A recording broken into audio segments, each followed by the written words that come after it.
ऋषि मुनियों की पावन धरती, देश धर्म का नाता है। कहते सारे लोग यही हैं, गो हमारी माता है। जाग उठो ओ भारतवासी, जाग उठो ओ भारतवासी, गो पर छुरियां चलती हैं। बंद करो गो माँ की हत्या, सारी जनता कहती है। बंद करो गो माँ की हत्या, सारी जनता कहती है।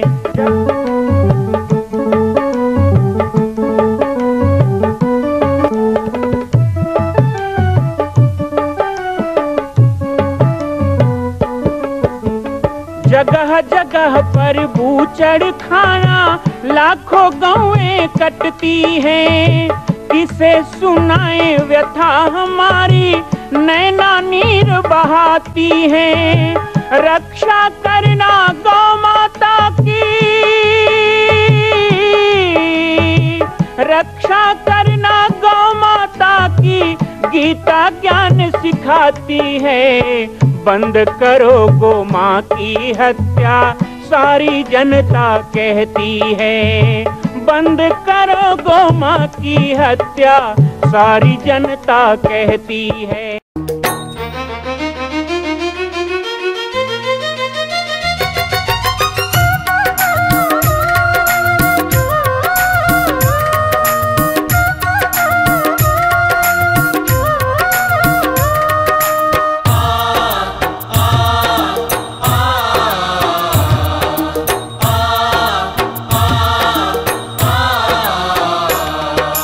छत्तीसगढ़ के पावन धरती है पाटेश्वर धाम। छत्तीसगढ़ के पावन धरती है पाटेश्वर धाम। पंचमुखी हनुमान विराजे, जय जय सीताराम। सिया राम जय जय राम, सिया राम जय जय।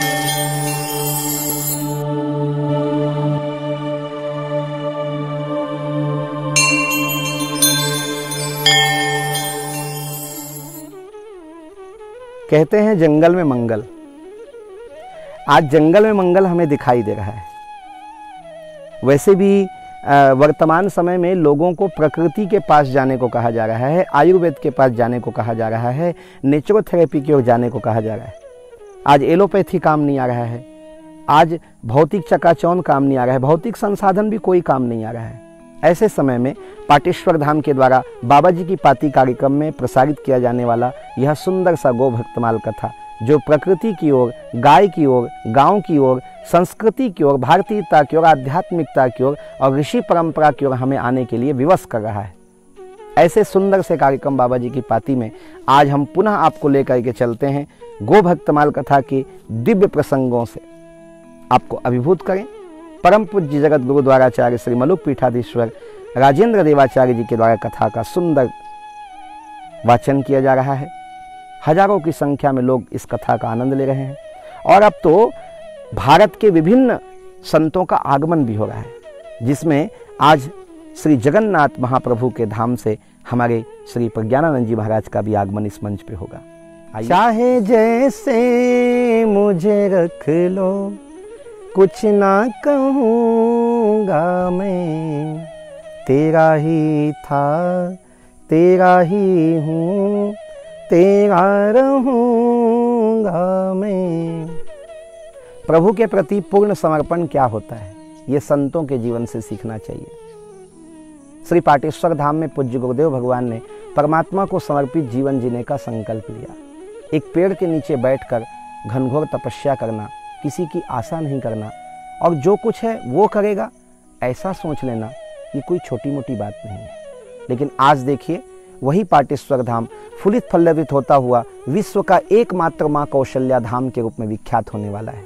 मैं आप सभी को बाबा जी की पाती कार्यक्रम में जोड़ने के लिए आज उपस्थित हुआ हूँ। आइए पूज्य राजेंद्र देवाचार्य जी के श्रीमुख से हम बाबा जी की पाती में सुंदर सी गो भक्तमाल कथा को श्रवण करें। ये तो मजबूरी है। आज महाराज जी जड़खोर गौशाला में 4500-4600 से ऊपर गोवंश हो गया। और रोज गाय आ रही है। सर्दियों में ज्यादा गाय आती है कसाईयों से छुड़ा करके। दूसरे को विश्वास हो ना हो, हमें तो पूर्ण विश्वास होता है कि गाय की सेवा गोपाल जी करते, नहीं तो हमारे जैसा व्यक्ति किसी दीन का नहीं। और कम से कम 2.5 लाख रुपए प्रतिदिन का खर्च है गौशाला का, वो ठाकुर जी उसे व्यवस्था करते हैं। पथमेड़ा का इतना विशाल गो सेवा का प्रकल्प है, करीब करीब 1.5 लाख गोवंश की सेवा हो रही है। और महाराज जी 16 महीने के अनुष्ठान में बैठे हैं। आर्थिक संकट है, फिर भी कहीं न कहीं से कैसे भी व्यवस्था होकर गौ माता की सेवा हो रही है। मनुष्य गाय की सेवा नहीं कर रहा है, गाय की सेवा साक्षात गोपाल जी कर रहे हैं, ठाकुर जी कर रहे हैं। गौशालाएं समाधान नहीं है, समाधान है आप सब। आप सबने अपने घर के खूंटे से, खलिहान से गाय को निकाला तो गाय की यह दुर्दशा हुई और आपकी भी दुर्दशा हुई। आप सब पुनः अपने खेत खलिहान में गाय को बांध लीजिए। और अब तो हमारे यहाँ तमाम संस्थाएं ऐसी हैं जो कार्य कर रही है निःशुल्क। गोमूत्र और गोबर के उचित प्रयोग से हम कैसे खेती कर सकते हैं, इसको सिखाने वाली तमाम संस्थाएं इस समय भारत में काम कर रही है, निःशुल्क सिखाने के लिए काम कर रही है। महाराज जी अभी इंदौर में एक सज्जन हमारे पास आए, उन्होंने एक पाउडर बनाया है। वो कहते कि इसका दुरुपयोग कंपनी वाले लोग करेंगे, इसलिए हम इसका नुकसान नहीं बताना चाहते, लेकिन उन्होंने एक पद्धति बताई। सामान्य तरीके से गोबर गोमूत्र से, केवल गोबर से खाद बनाई जाए और उसमें वो पाउडर, वो भी गाय से ही तैयार किया गया है, गोमूत्र से ही, उसको उसमें मिला दिया जाए। और जैसे यूरिया आप अपने खेत में छींटते हैं ना, ठीक उसी मात्रा में आप उसको छींटें खेत में। यूरिया डालना, डीएपी डालना बंद करें। वो यदि छींटें तो इंदौर के आसपास कुछ किसानों पर उन्होंने प्रयोग कराया है। अंग्रेजी खाद से जो फसल होती थी उससे 4 फसल खेत में हुई, उतने ही मात्रा में गोबर का, सूखे गोबर का प्रयोग करने से। वो कह रहे थे कि महाराज जी आपकी जो गौशालाएं उनमें हम काम करने के लिए तैयार हैं, बस पाउडर हम देंगे और हम पद्धति बताएंगे लोगों में जाकर के कि कैसे इसको बनाना है। हर कृषक बना सकता अपने घर में, तो आप कितने बड़े अर्थ भार से आप बच जाएंगे। गौ माता की सेवा करके आप निरोग हो सकते हैं, स्वस्थ हो सकते हैं। गौ माता की सेवा करके आप धर्म लाभ, अर्थ लाभ, काम लाभ और मोक्ष लाभ भी प्राप्त कर सकते हैं। महाराज जी गाय की सेवा तो नास्तिक को भी करनी चाहिए। क्यों? इसलिए करनी चाहिए नास्तिक को गाय की सेवा, इसलिए नास्तिक को गाय की सेवा करनी चाहिए। उसे धर्म और मोक्ष से कोई प्रयोजन नहीं है, लेकिन अर्थ और काम की प्राप्ति तो वो करना चाहता है कि नहीं? अर्थ की प्राप्ति चाहता है और अपनी इच्छाओं की पूर्ति भी चाहता है। अर्थ और काम की पूर्ति भी गौ माता की कृपा से ही संभव है, गौ माता की सेवा से संभव।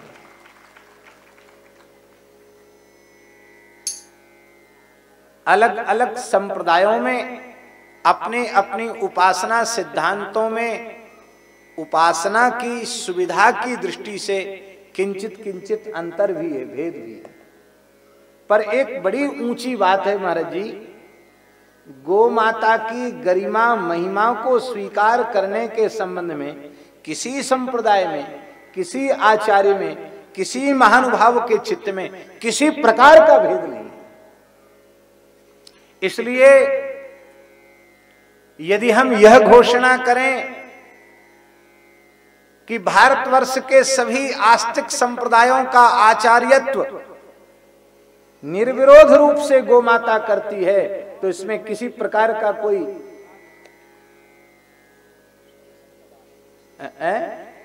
जी समस्त संप्रदायों का आचार्यत्व गौ माता करती है। हम तो निवेदन करते हैं, जो गोभक्त नहीं है वो रामकृष्ण का भी भक्त नहीं है। जो गोभक्त नहीं है वो राष्ट्र भक्त भी नहीं है।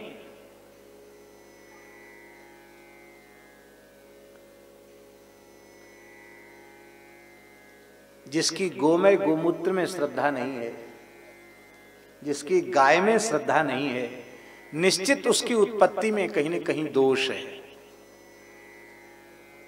वो वर्ण संकरता के दोष से ग्रसित है।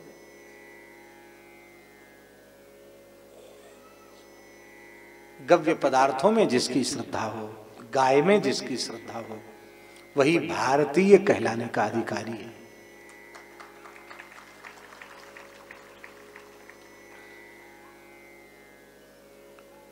महाराज जी ने बहुत अच्छे तरीके से आज के प्रवचन में हम लोगों को समझाया कि कोई बछड़ा बहुत कष्ट पा रहा था, तो गांधी जी को दया आई और उन्होंने कहा इसकी कष्ट से मुक्ति के लिए इसको गोली मार दो। कहते हैं कि मारने वाले ने एक साथ 3 गोली मारी, उसमें खत्म हो गया वो। भगवान जाने सत्य है कि असत्य है, जो भी हो राम जी जाने, पर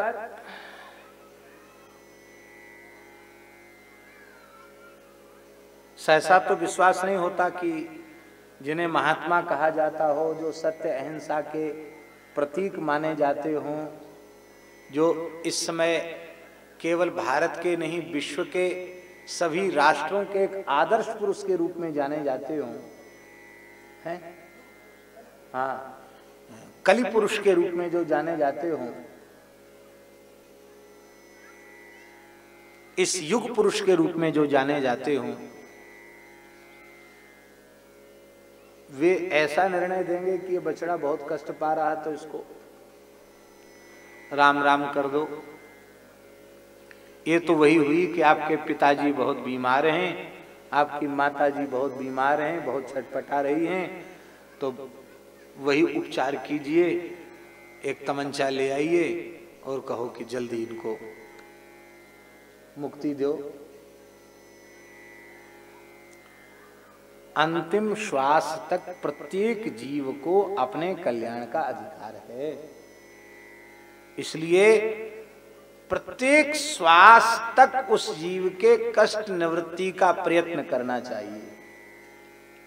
मारना ये कष्ट निवृत्ति नहीं है, और सब अपना अपना परिणाम भोगते हैं। महाराज जी ने यहां तक कह दिया कि जो भगवान सर्वतंत्र स्वतंत्र सर्वेश्वर हैं, जीव और प्रकृति इन दोनों के जो नियामक हैं, वे भगवान भी लीला विभूति में हम सब जीवों को शिक्षा देने के लिए स्वीकार करते कि देखो ऐसा किया था ऐसा हुआ, ऐसा किया था ऐसा हुआ। तो कई लोग तो कहते कि वो बछड़ा ही आगे चल करके गोली मारने वाला हो गया और उसने भी 3 मार करके राम राम कर दिया। और गोली की जो परंपरा चली, गोभक्तों पर जो गोलियों की बौछार हुई, उसका परिणाम सभी ने भोगा। अब हम जो बात कहना चाहते हैं वो बड़ी कठोर है, कठोर है पर हितकारी है। हम भी वर्तमान प्रधानमंत्री मोदी जी के प्रशंसक हैं, हम उनके विरोधी नहीं हैं, हम प्रशंसक हैं उनके, हम उनके विरोधी नहीं हैं, उनके हितैषी हैं। इसलिए हम ये बात कह रहे हैं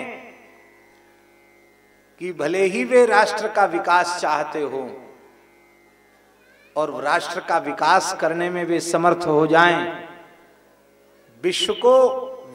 विश्व के परिवेश में, वर्तमान परिदृश्य में भारतवर्ष को पूर्ण विकसित राष्ट्र का दर्जा दिलाने में वे समर्थ हो जाएं और सफल हो जाएं, किंतु वे भी कान खोलकर सुन लें, यदि उनके इस विकास के मूल केंद्र में गोवंश के संरक्षण और संवर्धन की भावना नहीं रही तो वह विकास, भारतवर्ष का विकास नहीं होगा, भारतीयता का विकास नहीं होगा, भारतीय संस्कृति का विकास नहीं होगा।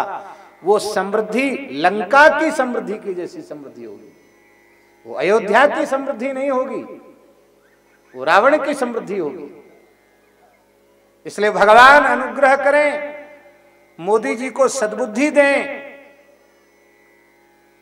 और अपने चुनावी भाषण में जो उन्होंने रेड क्रांति की बात कही थी, कांग्रेस का नाम लेकर के, कि जिस देश में हरित क्रांति की बात और श्वेत क्रांति की बात, दूध दही की क्रांति की बात होनी चाहिए, उस देश में निरंतर बड़ी संख्या में गोवध करके और गुलाबी क्रांति की जा रही है। सब लोग जानते हैं, उन्होंने अपने भाषणों में कहा था रक्त क्रांति। वे अपने वक्तव्य का स्मरण करें, क्योंकि सज्जन पुरुष, बुद्धिमान पुरुष छल पूर्वक कोई बात नहीं कहते। न तत् सत्यम यत् छलेनानुविद्धम,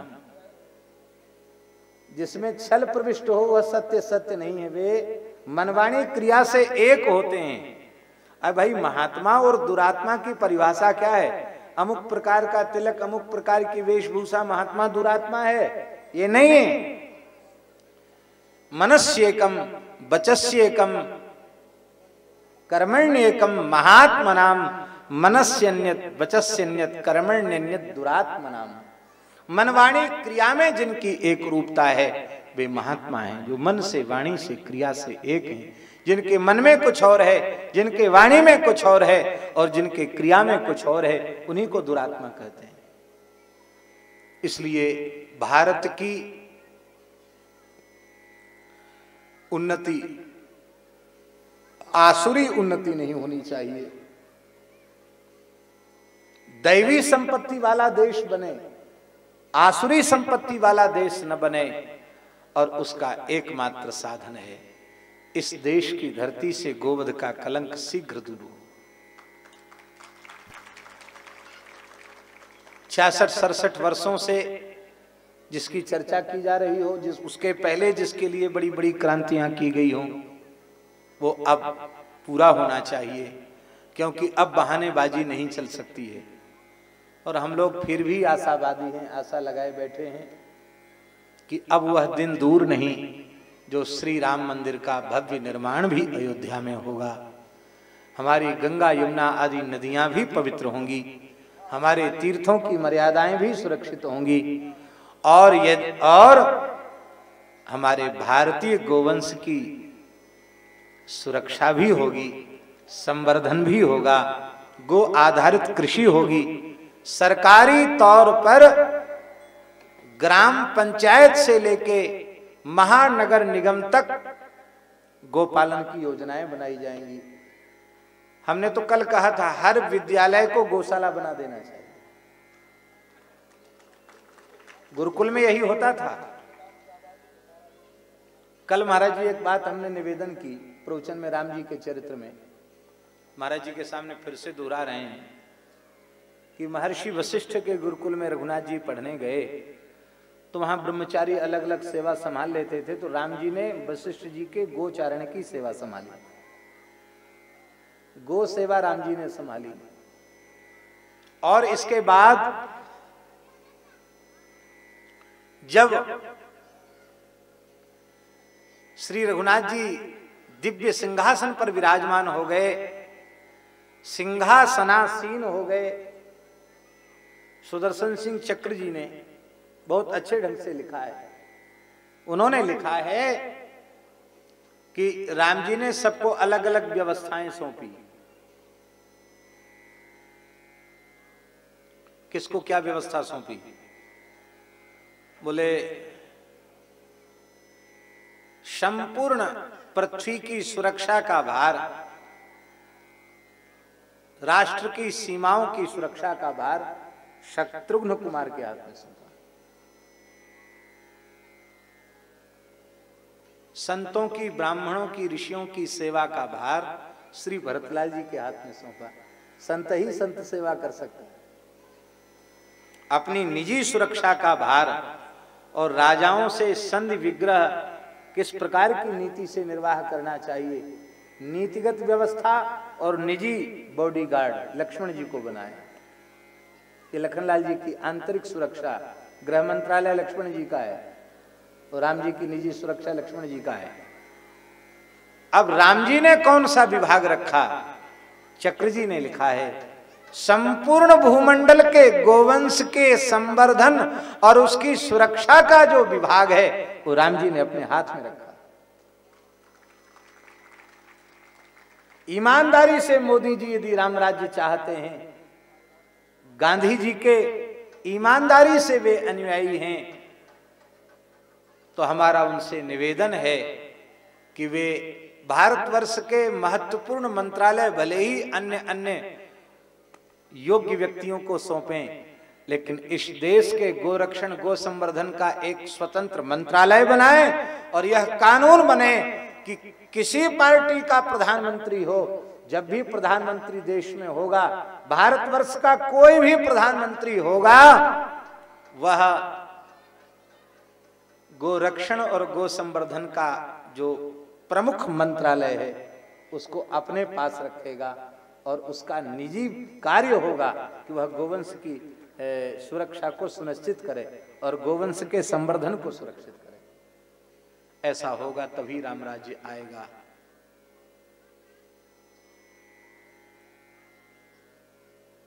जैसे रावण को सलाह दी गई, राम चरण पंकज उर्धरहु, लंका अटल राज तुम करहु। ठीक इसी प्रकार से हम व्यासपीठ से आग्रह कर रहे हैं, धेनु चरण पंकज उर्धरहु, दिल्ली अटल राज तुम करहु। यदि ये करेंगे तो उनको हटाने वाला कोई नहीं है।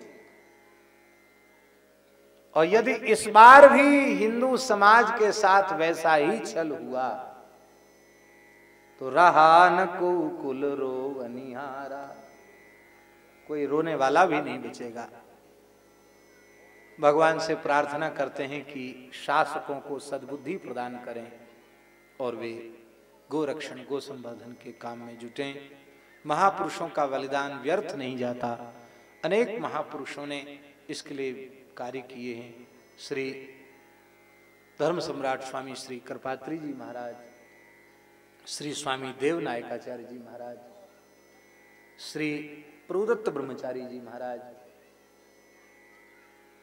श्री स्वामी निरंजन देव तीर्थ जी महाराज आदि अनेक संतों ने गोरक्षा के लिए बड़े बड़े कार्य किए हैं। अनेक संतों ने गोलियां खाई हैं, अपने प्राणों की आहुति दी है। उन सबका संकल्प आज काम कर रहा है। जो ये गौ माता की सेवा के संबंध में कुछ क्रांति दिख रही है। बालकदास जी नाम भी इनका है और स्वरूप भी और स्वभाव भी बालक के जैसे निर्मल है। ये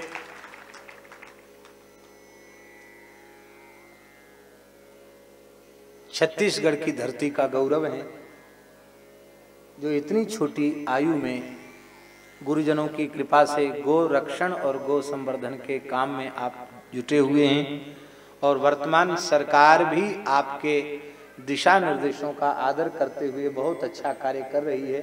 ये बहुत अच्छी बात है, भगवान की कृपा है। यह गो माता की कृपा से ही हो रहा है, किसी पुरुष या किसी व्यक्ति का सामर्थ्य नहीं है ये। तो हम निवेदन करें कि उस समय हमारे मन में ये बात बार बार आई कि आज लोगों के हृदय से गाय तिरोहित हो गई। तो जैसे भक्तमाल ग्रंथ के माध्यम से सभी के भीतर भक्त भक्ति की प्रतिष्ठा की गई, ठीक इसी प्रकार से यदि गो भक्तमाल की रचना हो, वेदादि शास्त्रों में, पुराणों में, इतिहास में जहां जहां गो महिमा संबंधी वचन है उनको संकलित करके शास्त्रीय आधार पर गो महिमा को प्रस्तुत किया जाए, तो जैसे भक्तमाल ग्रंथ से सबको लाभ मिल रहा है, वैसे ही गो भक्तमाल ग्रंथ से सबको लाभ होगा। और इस देश में गोरक्षण में यह ग्रंथ परम परम उपयोगी होगा। पूज्य महाराज श्री के द्वारा एक अलौकिक दिव्य छवि का निर्माण किया जाता है। जब हम इस कथा को सुनते हैं तो हमें ऐसा लगता है कि हम उसे जीवंत देख रहे हैं, मूर्तमंत।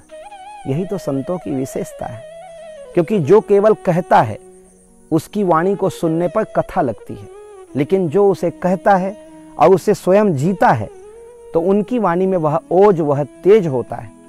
पूज्य राजेंद्र देवाचार्य जी ने स्वयं कहा कि यदि वह चरित्र हम में नहीं और उस चरित्र का हम बखान करें तो वह चरित्र फीका हो जाता है।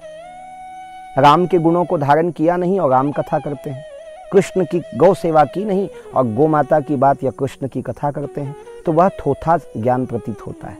लेकिन संतों की दिव्य वाणी आहा, सुनकर ही मन तृप्त हो जाता है। ऐसे संतों के दिव्य दर्शन और वाणी से आप जुड़े रहें। कल पुनः एक नए प्रसंग के साथ, नए कलेवर के साथ आपके साथ बाबा जी की पाती में मैं मिलूंगा। तब तक के लिए आप सबसे विदा चाहता हूँ। बाबा जी की पाती कार्यक्रम से मैं राम बालक दास महात्यागी सभी को जय सिया राम, जय गो माता, जय गोपाल।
मां कौशल्या की पावन जन्मभूमि छत्तीसगढ़ प्रांत में बालोद जिला में स्थित है श्री सर्वसिद्ध शक्तिपीठ जामड़ी पाटेश्वर धाम।